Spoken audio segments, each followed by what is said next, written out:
Jemaat HKBP Delta Mas yang dikasihi Tuhan, selamat pagi dan salam sukacita. Hari ini kita berjumpa kembali dalam renungan harian HKBP yang mengawali aktivitas kita sepanjang hari ini. Untuk memohon hikmat Tuhan, marilah kita berdoa. Bapa kami yang bertahta di kerajaan surga, di pagi ini kami mau mendengarkan firman-Mu. Kiranya curahkanlah Roh Kudus-Mu untuk menerangi hati dan pikiran kami. Amin. Firman Tuhan di penghujung minggu ini diambil dari Yesaya 8 ayat 17 yang akan dibacakan anak remaja kita. Dipersilakan. Nats Renungan Harian Sabtu 30 Agustus 2025 diambil dari Yesaya 8 ayat 17. Dalam bahasa Indonesia dikatakan, "Dan aku hendak menanti-nantikan Tuhan yang menyembunyikan wajahnya terhadap kaum keturunan Yakub, aku hendak mengharapkan Dia." Dalam bahasa Batak Didok, "Allah yang gau mat pangirimon tu jawabado naumanu bunihon bohina namaradokon pinopar nisi Jakob. Jala huhalunguhon ibana." Amin. Shalom saudara-saudari terkasih di dalam Kristus Yesus. Pagi ini kita akan merenungkan firman Tuhan yang memberikan kekuatan dan pengharapan di tengah segala pergumulan kehidupan kita saat ini. Dalam renungan hari ini, kita akan melihat sikap iman yang luar biasa dari Nabi Yesaya. Adapun tema renungan kita pagi ini adalah orang yang menantikan pertolongan Tuhan. Amang Inang dan anak kami remaja Naposo Bulung, untuk memahami makna renungan pagi ini, kita perlu mengetahui konteksnya. Nabi Yesaya hidup pada masa yang sangat sulit bagi kerajaan Yahuda. Bangsa ini berada di bawah ancaman serius dari dua kerajaan yang lebih kuat, yaitu bangsa Asyur di utara dan gabungan antara Aram dan Israel utara. Raja Ahaz dari kerajaan Yehuda yang seharusnya mengandalkan Tuhan, dia malah memilih untuk meminta pertolongan kepada bangsa Asyur. Keputusan ini didasarkan pada ketakutan dan bukan pada iman. Di tengah suasana penuh ketakutan, ketidaktaatan, dan kepanikan, Nabi Yesaya mengambil sikap yang berbeda. Ia menolak untuk mengikuti arus kepercayaan bangsanya. Sebaliknya, ia membuat sebuah deklarasi iman yang kuat. Katanya, "Aku akan menanti-nantikan Tuhan yang menyembunyikan wajahnya terhadap kaum keturunan Yakub. Aku akan mengharapkan Dia." Ada sebuah cerita dikisahkan seorang kepala keluarga namanya Bapak Rudi baru saja kehilangan pekerjaannya di sebuah pabrik garmen yang gulung tikar. Puluhan tahun dia bekerja di sana, berharap bisa selesai sampai pensiun. Tetapi nasib berkata lain. Semua impian dan harapan indah yang dibangun harus berakhir dengan PHK. Saat itu juga, tumpuan ekonomi keluarga menjadi hilang. Istrinya, Ibu Rani, terlihat cemas, dan kedua anaknya, Rio dan Laras, sering bertanya, "Mengapa Bapak tidak lagi pergi ke kantor?" Tekanan dari tetangga dan sanak saudara pun mulai terasa. Mereka sering memberi saran, "Kenapa tidak coba pinjam uang saja? Atau melamar ke perusahaan lain yang lebih stabil?" Dalam hati Pak Rudi, ada gejolak yang sama. Ia merasa seperti Tuhan menyembunyikan wajahnya. Doanya terasa hampa. Ia sudah mengirimkan puluhan lamaran kerja, tetapi tidak ada satupun yang mendapat balasan. Malam-malam, ia sering terbangun, memikirkan tagihan yang akan jatuh tempo, juga uang sekolah anak-anaknya. Perasaan cemas dan takut mulai menggerogoti hati dan pikirannya. membuatnya tampak lebih kurus dengan wajah yang lelah. Suatu sore, saat ia sedang duduk termenung di teras belakang rumahnya, matanya tertuju pada lembaran Alkitab yang terbuka oleh tiupan angin di atas meja. Ayat itu seperti berbicara langsung kepadanya. Aku akan menanti-nantikan Tuhan yang menyembunyikan wajahnya terhadap kaum keturunan Yakub. Aku akan mengharapkan Dia. Dia tertegun. Ia menyadari bahwa ia telah mengandalkan kemampuannya sendiri selama ini dan bukan bersandar kepada Tuhan. Ia telah membiarkan perasaannya yang cemas menguasai imannya. Kemudian dia memutuskan untuk mengubah sikapnya. Sejak saat itu, Pak Rudi mulai menanti-nantikan Tuhan dengan cara yang berbeda. Ini bukan lagi penantian pasif yang penuh kekhawatiran.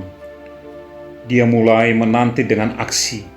Setiap pagi, setelah berdoa dan membaca Alkitab, ia tidak hanya mengirim lamaran, tetapi juga melakukan hal-hal sederhana yang bisa ia lakukan. Ia menawarkan diri membantu tetangga yang membutuhkan, seperti memperbaiki atap atau memperbaiki peralatan yang rusak. Ia juga mulai memanfaatkan keahliannya di bidang menjahit untuk memperbaiki pakaian dan menghasilkan sedikit uang. Kemudian, dia menanti dengan rasa syukur. Meskipun keadaannya sulit, ia bersyukur atas hal-hal kecil seperti kesehatan keluarganya, tersedianya makanan di atas meja, meskipun sederhana, dan dukungan dari sang istri melewati masa-masa yang sulit ini. Setiap kali ia merasa cemas, ia segera mengingatkan dirinya akan janji-janji Tuhan. Tidak sampai di situ, dia pun menanti dengan pengharapan. Pak Rudi tidak lagi membandingkan dirinya dengan tetangganya yang sukses atau terburu-buru mencari jalan pintas. Ia percaya bahwa Tuhan memiliki rencana yang indah. Ia percaya bahwa masa sulit ini adalah kesempatan baginya untuk belajar berserah diri sepenuhnya. 3 bulan telah berlalu, Pak Rudi mendapat telepon dari seorang kenalan lama. Kenalan itu yang mendengar tentang keahliannya menawarkannya sebuah proyek kecil untuk membuat seragam bagi sebuah sekolah. Proyek itu pun berhasil dengan baik, dan dari sana satu proyek lain pun datang lagi. Setelah 6 bulan berlalu, Pak Rudi tidak hanya mendapatkan pekerjaannya kembali, tetapi ia juga memulai bisnis kecil-kecilan di rumah. Ia membuat seragam dan pakaian sesuai pesanan. Ia tidak pernah kembali ke pabrik yang dulu, karena Tuhan telah membukakan jalan yang baru baginya. Bapak, Ibu, dan saudara terkasih di dalam Kristus Yesus, kisah Pak Rudi ini adalah salah satu cerita kehidupan dalam menantikan pertolongan Tuhan. Ia menghadapi masa-masa sulit ketika Tuhan seolah menyembunyikan wajahnya. Dia merasa Tuhan tidak hadir dan tidak menjawab doa-doanya. Tetapi ia memilih untuk tetap menanti dan berharap hanya kepada Tuhan. Dan ia menemukan bahwa penantian yang didasarkan pada iman dan pengharapan yang teguh kepada Tuhan akan membawa kepada jawaban yang jauh lebih baik dari apa yang pernah ia bayangkan. Lantas, bagaimana relevansi renungan ini dengan kehidupan kita saat ini, di mana kita hidup di dunia yang penuh dengan ketidakpastian, seperti krisis ekonomi yang berdampak pada efisiensi anggaran pemerintah di semua aspek, meningkatnya angka pengangguran, harga-harga kebutuhan di masyarakat yang semakin tinggi, tingginya angka kemiskinan, masalah kesehatan yang ujungnya bermuara kepada tantangan permasalahan di dalam keluarga. Seringkali kita merasa sepertinya Tuhan menyembunyikan wajahnya dari kita. Doa-doa kita terasa tidak dijawab, dan kita tergoda untuk mencari jalan pintas atau mengandalkan kekuatan diri sendiri. Dan sikap Nabi Yesaya ini memberikan kita pelajaran yang sangat berharga. Di sini saya mencatat ada 3 poin penting. Yang pertama, jangan biarkan perasaan menentukan iman kita. Ketika kita merasa jauh dari Tuhan, jangan pernah menyerah. Teruslah bertekun dalam doa, membaca firman dan beribadah. Iman kita harus lebih kuat dari perasaan kita. Poin yang kedua, arahkan pengharapan kita hanya kepada Tuhan. Alih-alih cemas, khawatir dan panik, marilah kita memilih untuk menaruh pengharapan kita hanya kepada Tuhan. Ingatlah bahwa Ia adalah jangkar jiwa kita. Di dalam Ibrani 6 ayat 19 dikatakan, pengharapan itu adalah sauh yang kuat dan aman bagi jiwa kita yang telah dilabuhkan sampai ke belakang tabir. Hanya Tuhan yang mampu memberikan kedamaian di tengah badai. Dan poin yang ketiga, menantilah dengan aktif. Menantikan Tuhan berarti kita aktif mencarinya. Ini termasuk mentaati firman-Nya, melayani sesama, dan hidup dalam kekudusan sambil menunggu pertolongannya. Sebagai penutup, marilah kita mengambil teladan dari Nabi Yesaya. Di tengah badai dan ketidakpastian saat ini, ia dengan berani menyatakan, "Aku akan menantikan Tuhan. Aku akan mengharapkan Dia." Semoga renungan ini menguatkan iman kita. Mari kita terus menantikan Tuhan dengan hati yang penuh pengharapan, karena Ia tidak pernah mengecewakan mereka yang berharap kepadanya. Marsangkatma Debatata. Amin. Marilah kita bersatu di dalam doa. Terima kasih Tuhan untuk firman yang sudah kami dengar hari ini. Firman-Mu ya dan amin, dan pertolongan-Mu tepat pada waktunya. Ajar kami untuk tunduk dan taat, serta menyerahkan segala pergumulan dan permasalahan kami hanya kepada-Mu. Karena kami percaya, dalam setiap penantian kami akan pertolongan Tuhan, ketika kami mengangkat tangan, maka Tuhan pun akan turun tangan untuk menolong kami.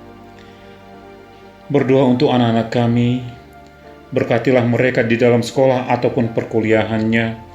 Curahkan hikmat-Mu buat mereka dalam mengikuti pembelajarannya masing-masing, sehingga dapat selesai sesuai waktunya. Yang sedang mencari pekerjaan, tunjukkanlah jalan buat mereka. Begitu juga yang sudah bekerja, biarlah mereka bekerja dan memiliki prestasi yang baik. Berdoa untuk para orang tua yang sedang berjuang untuk menyekolahkan anak-anaknya, dan juga para orang tua yang sudah pensiun dan menikmati kebersamaan dengan keluarga besar. Berikanlah kekuatan, kesehatan, dan sukacita, dan berkatilah segala pekerjaan, karir, dan usaha mereka hingga dapat berkembang dengan baik. Juga untuk setiap jemaat yang tetap setia dan berpengharapan merindukan kehadiran anak di tengah keluarga, kiranya curahkanlah belas pengasihan-Mu bagi mereka, dan berkatilah setiap usaha medis yang mereka tempuh. Begitu juga untuk anak-anak kami yang sudah waktunya berkeluarga, tunjukkanlah jalan dan bukalah pintu hati mereka yang tertutup, dan berikanlah jodoh bagi mereka, sebagaimana Engkau bersabda bahwa tidak baik manusia itu seorang diri, dan akan memberikan penolong yang sepadan baginya. Inilah doa dan permohonan kami Bapa, yang kami panjatkan hanya di dalam satu nama, Yesus Kristus Tuhan kami yang hidup. Marilah kita menerima berkat-Nya. Anugerah Tuhan kita Yesus Kristus dan kasih setia dari Allah Bapa serta persekutuan Roh Kudus, itulah yang menyertai kita dulu, sekarang, dan sampai selama-lamanya. Amin.